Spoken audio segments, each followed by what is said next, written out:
Please sit down. Thank you. Good afternoon. I'd like to start by thanking Chancellor Scholz for making this visit to Washington.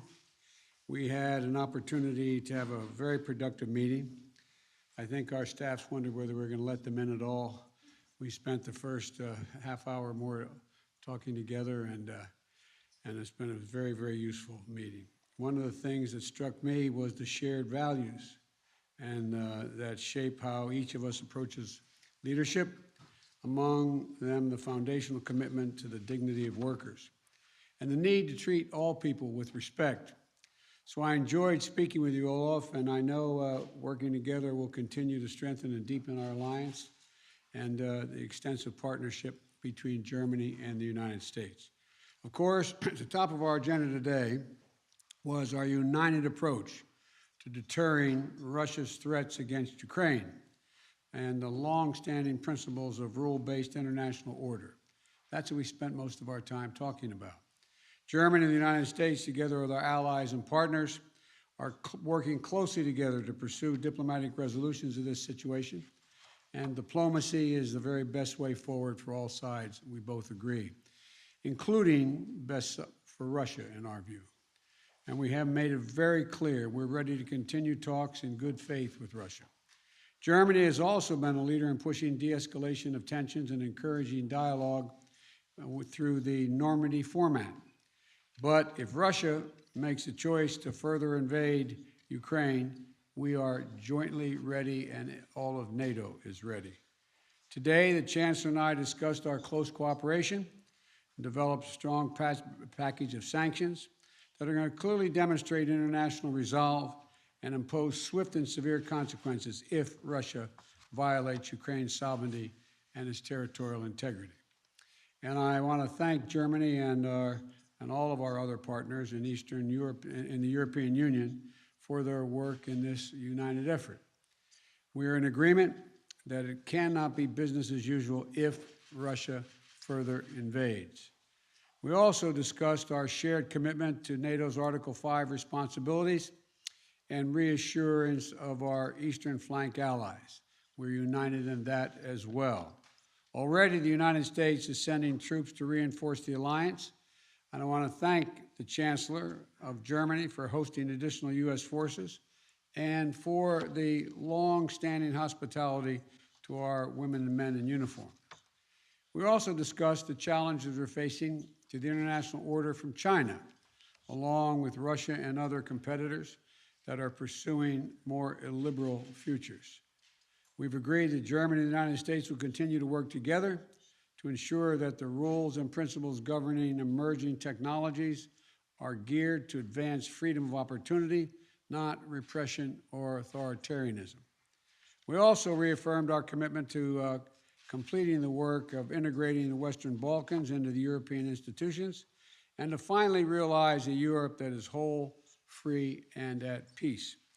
With Germany holding the presidency of the G7, we also talked about how that forum can harness the world's leading democracies to advance a robust agenda on global challenges, from ending the pandemic to addressing climate change.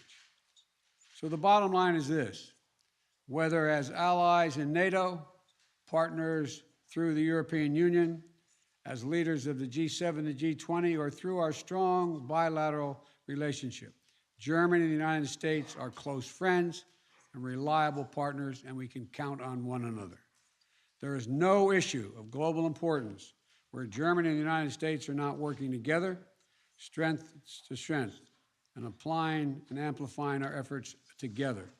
So I want to thank you, Olaf, for making the journey today, and I look forward to being the first of many opportunities we can spend together, beginning this meeting and throughout the rest of the year and the rest of our terms. So thank you. Welcome. The floor is yours, sir. Schönen Dank. Thank you very much. Good afternoon from my side as well.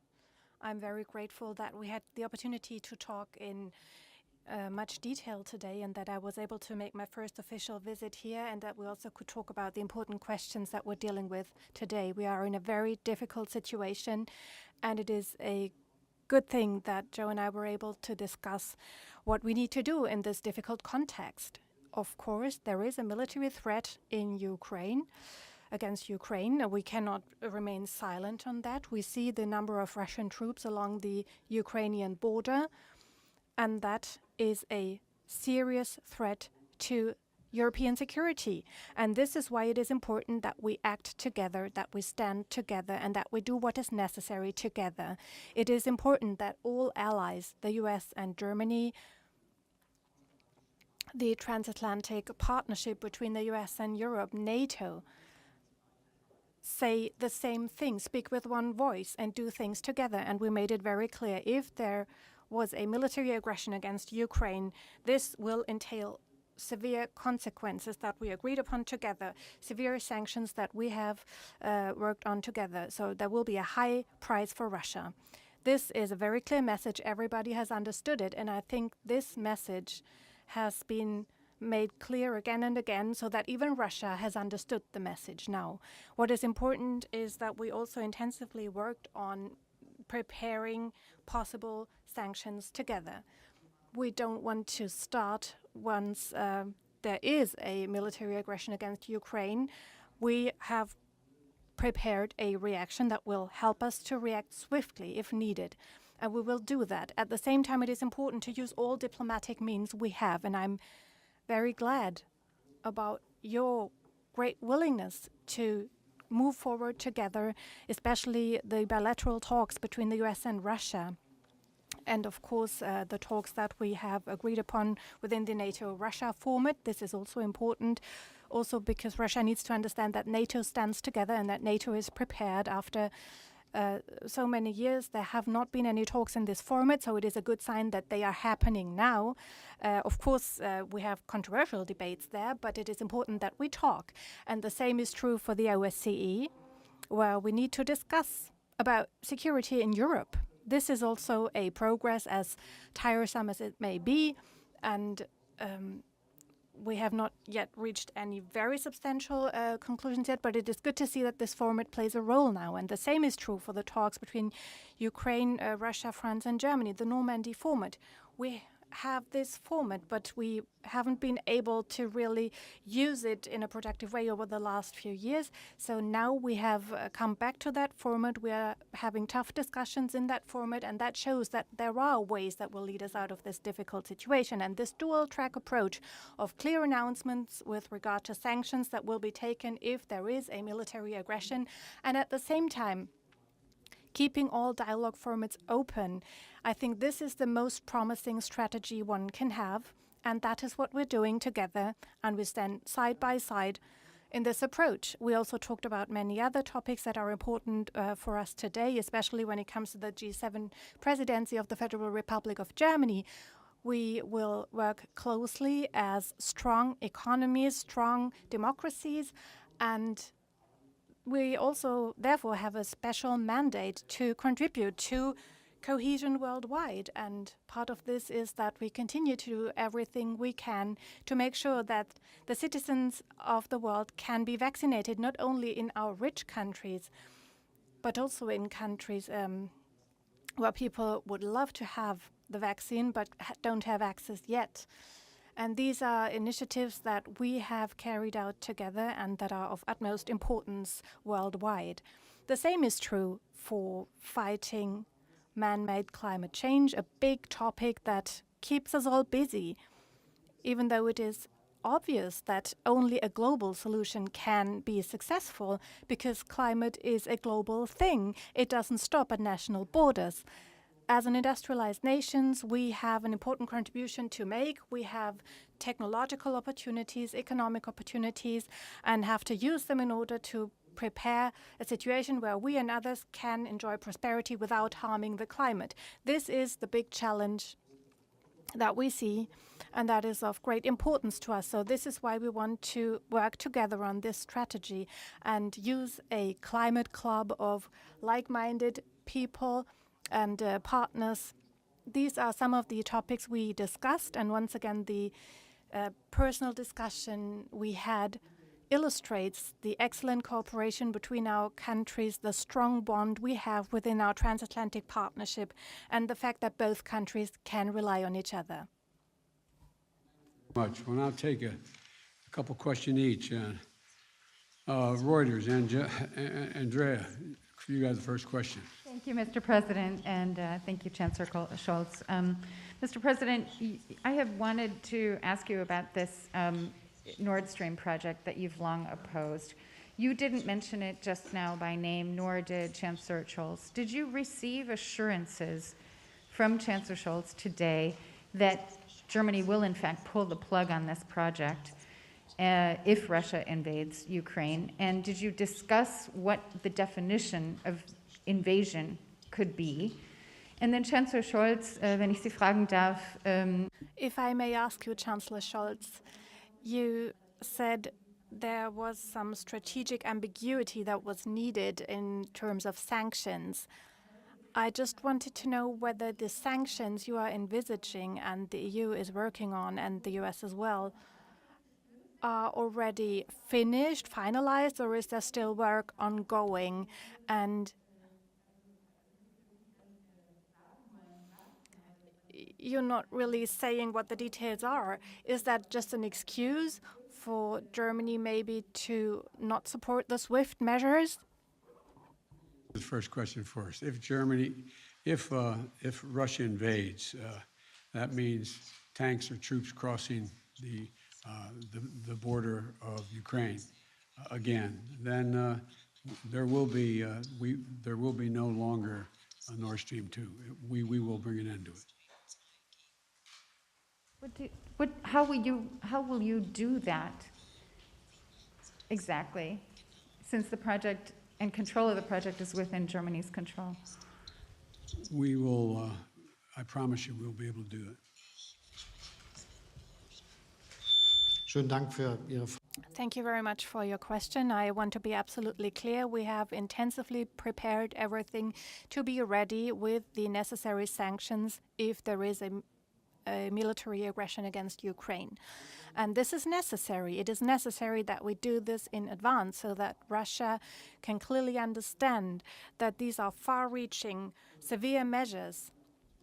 It is part of this process that we do not spell out everything in public, because Russia could understand that there might be even more to come.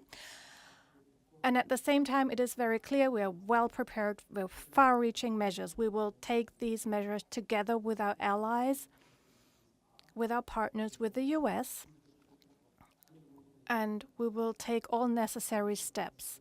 You can be sure that there won't be any measures in which we have a differing approach. We will act together, jointly.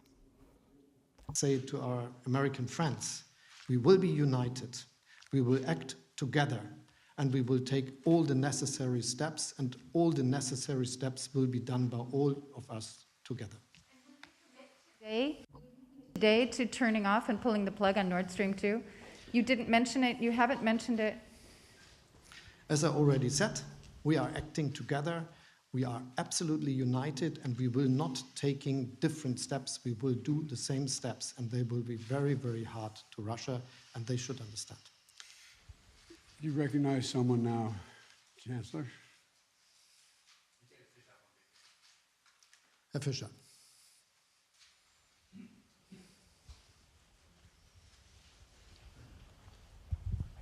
Ja. Michael Fischer, dpa, vielen Dank.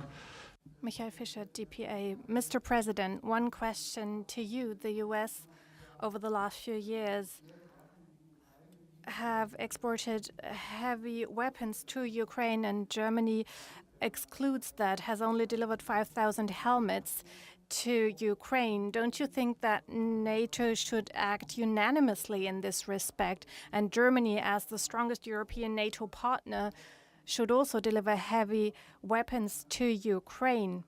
And Ukraine has asked Germany to do so. And on Nord Stream 2, I would also like to ask, don't you think with regard to the threat posed by Russia, Germany should already rethink its position on Nord Stream 2? And the third question, if I may, over the last few days and weeks, there has been severe criticism from the US media and from Congress as well, vis-a-vis Germany, about the reliability of Germany as an ally. This has been called into question.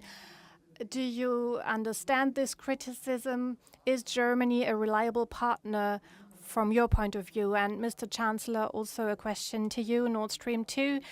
You said all options are on the table. You're not mentioning Nord Stream 2 by name. Don't you think if you were to spell this out, you could win back trust as a strong ally here for the US? There's no need to win back trust. He has the complete trust of the United States. Germany is one of our most important allies in the world. There is no doubt about Germany's partnership with the United States, none. With regard to helping Ukraine, one of the largest contributors financially to Ukraine has been Germany. Germany has been in the forefront of making sure of providing economic assistance. You also asked the question, you asked so many, I can't remember them all, but in terms of the US media saying Germany is not reliable, Germany's completely reliable, completely, totally, thoroughly reliable. I have no doubt about Germany at all. Wir sind eng verbunden. We are united, and the transatlantic partnership between Germany and the US is one of the permanent pillars of German policy, and it will be relevant in the future as well, just as relevant. And this will be one of our top priorities always. On behalf of NATO, we are the country in continental Europe that is making the largest contribution, financial means, and also military power. And we are the country that contributes a great share. We don't fully agree with the US who pays the biggest part of financial support to Ukraine. Since 2014, about $2 billion direct bilateral support, and within the EU, an additional 3.8 billion that is made available. So substantial financial means to stabilize the Ukrainian economy, and we are willing to continue with that sort of contribution. So this is the very strong and unbreakable friendship between our two countries. Part of this is that with regard to the difficult situation at the Ukrainian border due to the Russian troops, we have made it very clear we will unanimously act in terms of sanctions. Mr. President, once again, a question with regard to arms exports. Do you think it is okay that NATO partners have different approaches here? And on Nord Stream 2, once again, do you think the current positioning of Germany with regard to the Russian threat is okay? Look, there is no doubt in America's mind that Germany is an incredibly reliable ally and one of the leading physical powers in NATO, number one. Number two, the notion that Nord Stream 2 would go forward with an invasion by the Russians is just not going to happen. Now, Wall Street Journal, Sabrina? Thank you, Mr. President. Based on everything you know now, do you think that President Putin will authorize an invasion of Ukraine before the end of the winter? And what is your message to the roughly 30,000 Americans who are currently in Ukraine? Do you think that they should leave the country? Well, I've had discussions, numerous discussions with the Russians, and particularly with Putin. I don't know that he's even made it. I don't know that he knows what he's going to do. And I think he has to realize that it would be a gigantic mistake for him to move on Ukraine. The impact on Europe and the rest of the world would be devastating, and he would pay a heavy price. I have been very, very straightforward and blunt with President Putin, both on the phone and in person. We will impose the most severe sanctions that have ever been imposed, economic sanctions. And there will be a lot to pay for that down the road. It will affect others as well. It will affect us somewhat, it'll affect Europeans, but it will have profound impact on his economy. And but I don't know. I know that he's in a position now to be able to invade, almost assuming that the ground is frozen above Kyiv. He has the capacity to do that. What he's going to do, I don't know. And I don't think anybody knows but him. To the Americans who are currently in Ukraine, should they leave the country? I think it'd be wise to leave the country. I'm not talking about our diplomatic corps. I'm talking about Americans who are there. I hate to see them get caught in a crossfire if in fact they did invade. And there's no need for that. And if I had anyone there, I'd say leave. And to Chancellor Scholz, can you outline specific steps that Germany is taking to reduce its energy dependence on Russia? And what do you say to those who suggest that German reliance on Russian gas is limiting Europe's options for how to respond to the crisis in Ukraine? Schönen Dank für die Frage. Thank you very much for raising that question, because it gives me the opportunity to address a topic that's important to me. One good news, maybe, within its strategy on fighting man-made climate change, Germany has decided in a very short period of time to phase out of the use of oil and gas by very soon. And by 2045, Germany will have a carbon neutral economy as one of the strongest economies of the world. And with regard to these energies, we often think about heating at home and driving a car, but we're talking about industrial production, producing steel, chemical substances, cement, and changing these industrial processes and reorganizing such systems is what we have planned. So this year we will continue to take far-reaching decisions that will help us to use more wind energy, offshore wind energy, onshore wind energy, and solar energy, and expand the capacities, expand the grids, and have a strategy for Germany, but also worldwide, on the use of hydrogen, which is a central element for us to change our industrial processes that are using oil and gas right now.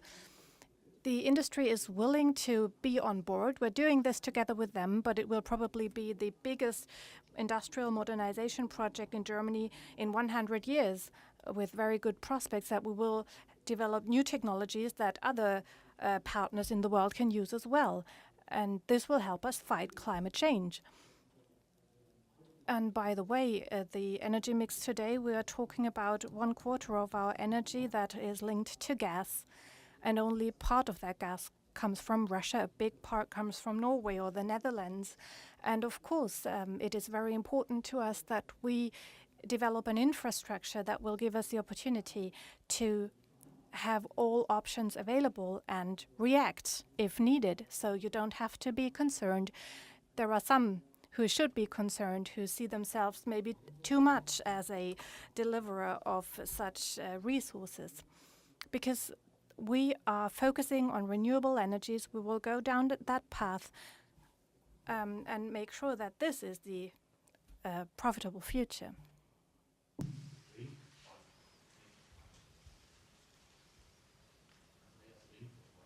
Also, Herr Rinke. Mr. Rinken. Herr Präsident, Mr. President, I would like to ask you a question about LNG. Germany and Europe are much more dependent on Russian gas than other regions of the world. And you promised European allies to help with LNG, but this resource is more expensive. It's not available in the volumes that might be needed to replace Russian gas. And I would like to know from you how you would help Europeans in case of a conflict with Russia. Is this an empty promise, or what can you really do? What can you offer? And in addition, the US are buying oil from Russia worth billions of dollars, and I would like to know whether these transfers are also part of the sanctions package against Russia. And Mr. Chancellor, liquefied natural gas, there is a big controversy in Germany about fracking gas. And how far is LNG even a real replacement, or is it also with a view to the climate club you intend to found? Is it really an alternative to Russian pipeline gas? Now, let me respond. First of all, we are looking at opportunities to make up for lost gas, LNG, from Russia. We're underway of trying to see what we can do to do that, dealing with our friends around the world as well. We think we could make up a significant portion of it that would be lost. But you know, what everybody forgets here is Russia needs to be able to sell that gas and sell that oil. Russia relies, a significant part of Russia's budget, it's the only thing they really have to export. And if in fact it's cut off, then they're going to be hurt very badly as well. And it's of consequence to them as well. This is not just a one-way street. And so we are looking at what we could do to help compensate for immediate loss of gas in Europe if it occurs. And that's what we've been working on for some time now. Ich bestätige zunächst mal, dass wir I can confirm that we work closely with the United States of America, and Joe Biden and I are working closely together as well. We are prepared for all kinds of situations, and that's part of what we do when we say we prepare sanctions. That means we need to be able to react at any time, and this is happening. With regard to the use of LNG, I can say that the biggest volume of LNG used across the world is gas, and that is part of the debate. Concerning a long-term perspective, I already outlined what this is about. We will modernize our economy, and where gas is being used, we will switch to hydrogen.